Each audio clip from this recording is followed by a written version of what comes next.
Hello there. So you want to know how you can simply go ahead and set spending limits on Revolut. This is going to be the only video that you'll ever need to watch on the internet. So with that being said, let's get straight into the video.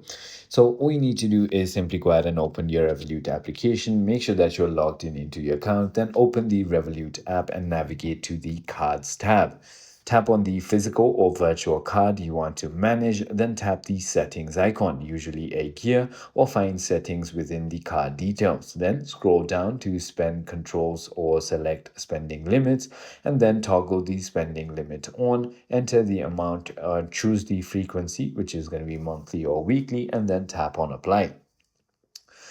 You can also do this for a single transaction limit. Follow the steps above that I just mentioned, and then look for the single transaction limit toggle within the same settings and enable it.